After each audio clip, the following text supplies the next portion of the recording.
أستغفر الله رب البرايا أستغفر الله من الخطايا. Hadirin yang insya Allah dimuliakan Allah, amin. Kenapa pakai insya Allah? Bu,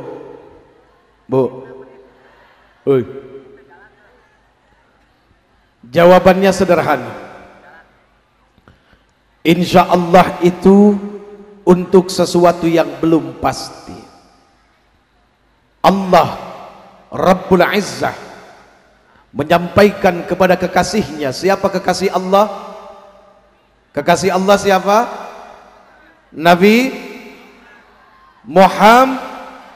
Jangan lupa sholawatnya. Insya Allah mudah-mudahan karena bersolawat Allah subhanahu wa ta'ala mudahkan kita untuk bisa ziarah makam Rasul, amin. Allah subhanahu wa ta'ala sampaikan kepada kekasihnya, lalu kemudian Rasul sallallahu alaihi wasallam sampaikan kepada kita sebagai sebuah ilmu kebaikan yang akan menuntun kepada kebenaran. Untuk sesuatu yang belum pasti, maka insya Allah adalah jawaban yang terbaik. Kenapa begitu? Karena yang paling pasti tahu hanyalah Allah, bukan manusia. Apalagi perkara mulia. Artinya adalah apa?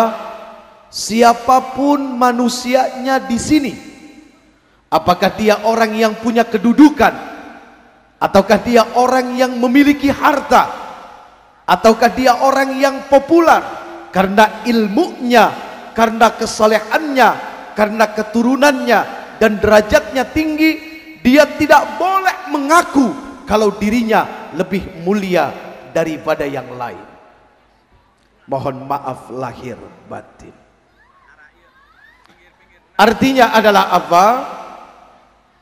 Yang di belakang belum tentu hina, yang duduk di depan belum tentu lebih mulia daripada yang di belakang. Itulah cara Allah melihat kepada hamba-hambanya. Ketika seseorang mengaku dirinya lebih mulia daripada yang lain, maka seketika itu pula hilang kemuliaannya di sisi Allah subhanahu wa ta'ala. Kita dihormati bukan karena kita punya kehormatan. Kita dimuliakan bukan karena kita mulia, tapi karena masih ditutupi aibnya oleh Allah subhanahu wa ta'ala.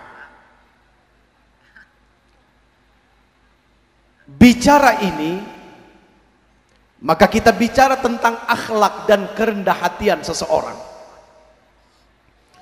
Bicara akhlak, bicara rendah hati, maka tidak ada yang paling rendah hati dan akhlaknya baik kecuali beliau, baginda yang tercinta Nabi besar Muhammad sallallahu alaihi wasallam.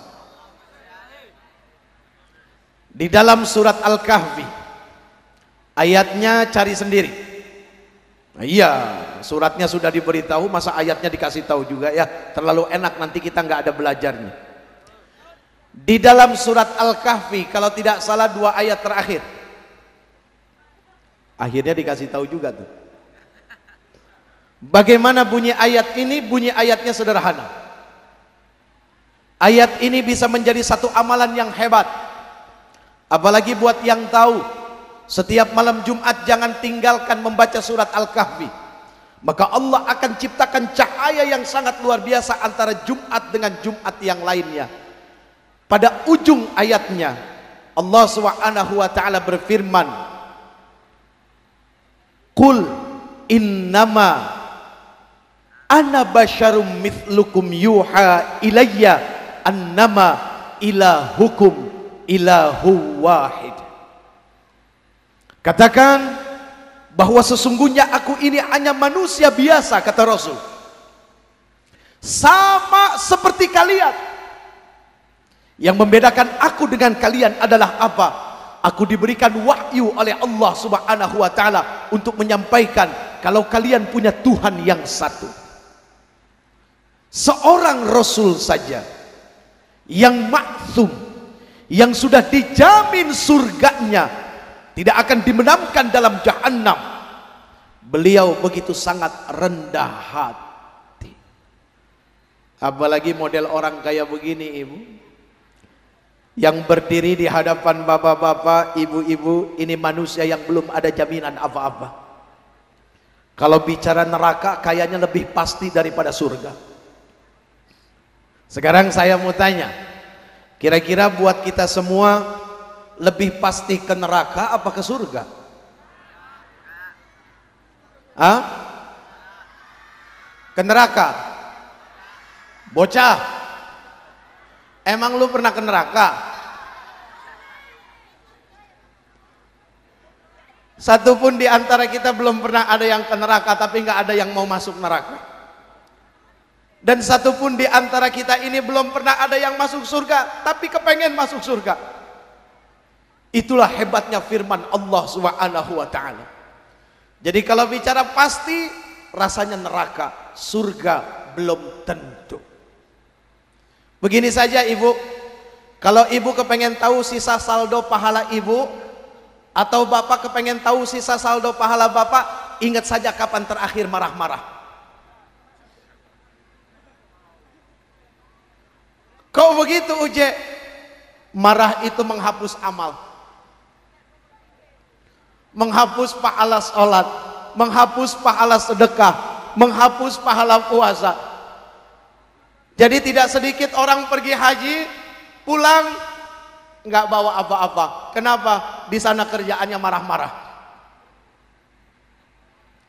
Ya Bu, Bu,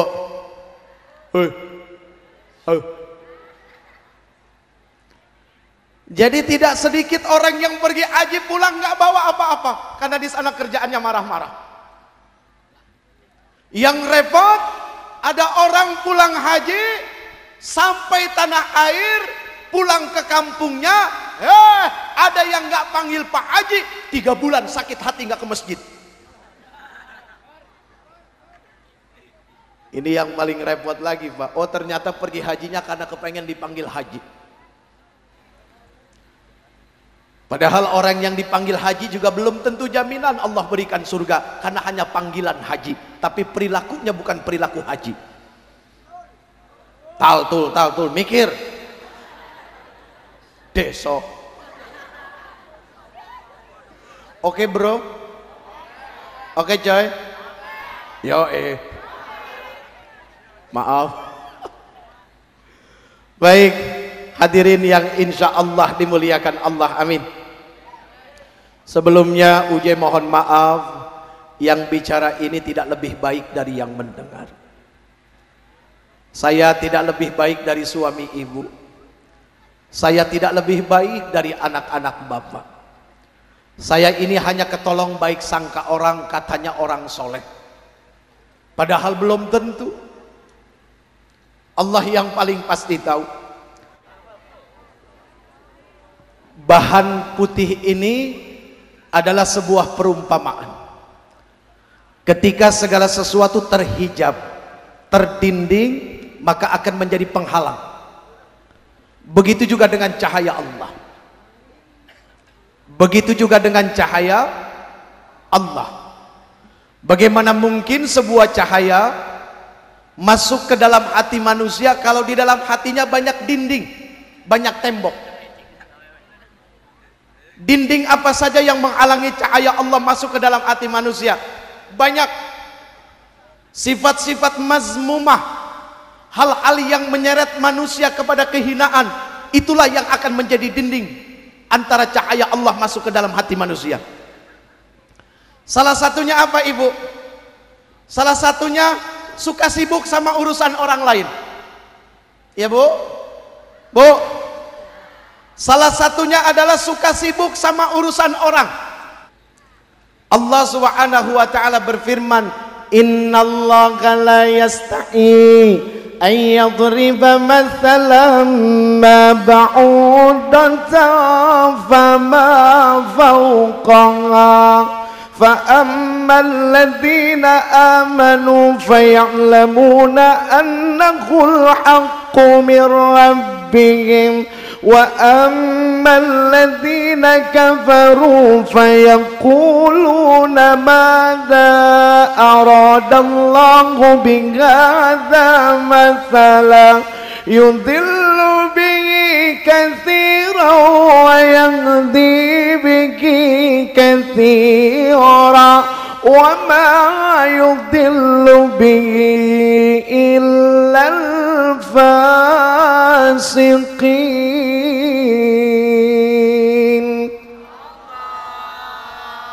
Sesungguhnya Allah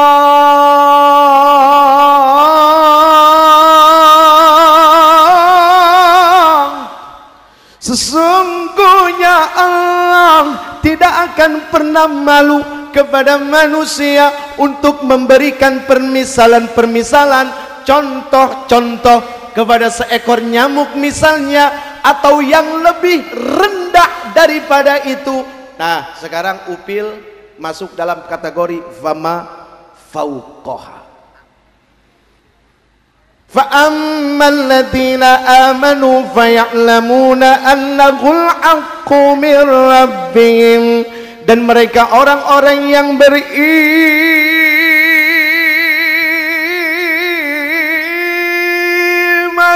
orang-orang yang beriman, dia tahu ini adalah yang hak yang datang dari Allah. Dan orang-orang yang ingkar, dia katakan apa? Mau apa ini Tuhan dengan contoh ini? Sebagian dari mereka menjadi petunjuk dan sebagian dari mereka menjadi orang-orang yang sesat.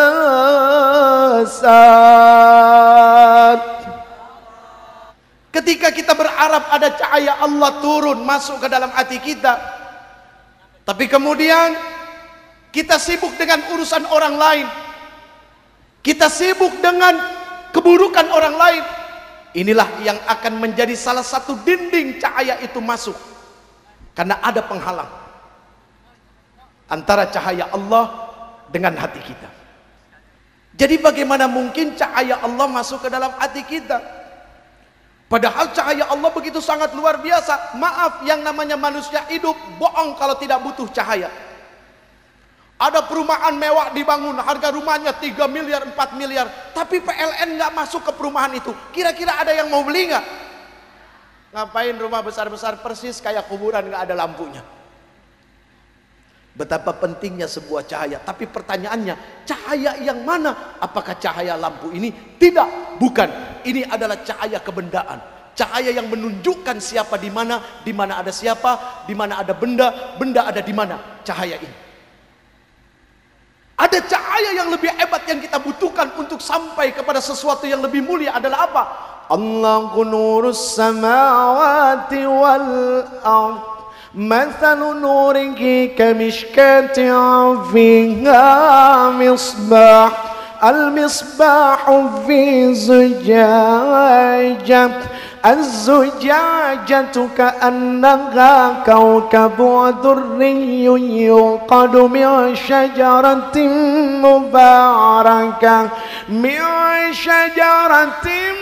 مباركة زيتونة لا شرقية ولا غربية يكاد زيتها يضيء ولو لم تمسسه نار نور على نور نور على نور يهدي الله لنوره من يشاء.